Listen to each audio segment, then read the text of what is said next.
องค์การอัยการประชาชนสูงสุดได้จัดพิธีมอบเหรียญกาละนึก50 ปีวันสถาปนาสาธารณรัฐประชาธิปไตยประชาชนลาว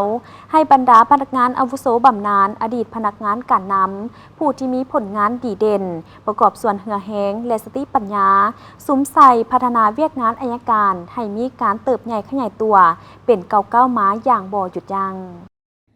ในวันที่28 พฤศจิกายน 2025 องค์การอัยการประชาชนสูงสุดได้จัดพิธีมอบเหรียญกาละนึก50 ปี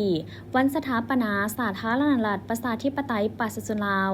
ให้บรรดาพนักงานอาวุโสบำนาญอดีตพนักงานการนำองค์การอัยการประชาชนสูงสุดผู้ที่มีผลงานดีเด่นประกอบส่วนเหือแหงและสติปัญญาสุมใส่พัฒนาเวียกงานอัยการให้มีการเติบใหญ่ขยายตัวเป็นเก่าเก้าม้าอย่างบ่หยุดยั้งโดยการให้เกียรติขึ้นประดับเรียนของสหายเสษนาโคตรภูธรหัวหน้าองค์การอัยการประชาชนสูงสุดมีคณะประจำภาคกรรมการคณะบริหารงานภาคอดีตการนำคณะหน่วยภาคและบรรดาสมาชิกภาคพนักงานหลักแหล่งขององค์การอัยการประชาชนสูงสุดและองค์การอัยการทหารขั้นสูงเข้าร่วม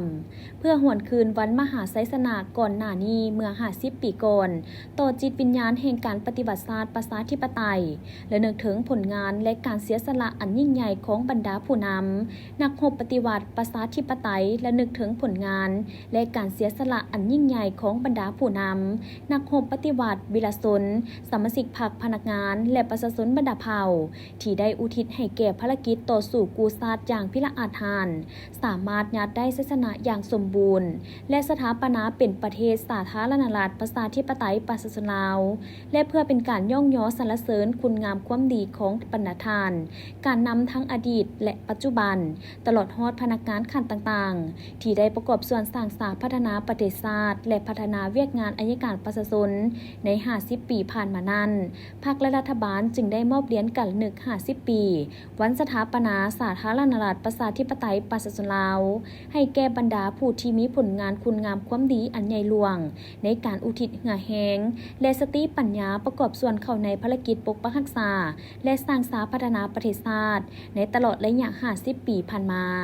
ในโอกาสดังกล่าวสหายเพชรสมรท้องศรีทาวงศ์ห้องหัวหน้ากลุ่มจัดตั้งพนักงานองค์การอัยการประชาชนสูงสุดขึ้นผ่านรัฐธรรมนูญประธานประเทศฉบับเลขที่286/ปปทลงวันที่20 พฤศจิกายน 2025ว่าด้วยการประดับเหรียญกาละนึก50 ปี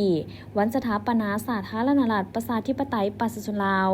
ให้แก่สมาชิกพรรคประจำการและสมาชิกพรรคบำนาญจำนวน102 สหายหญิง34 สหายที่มีผลงานคุณงามความดีในภารกิจปกปักรักษาและสร้างสรรค์พัฒนาประเทศชาติตลอดระยะผ่านมา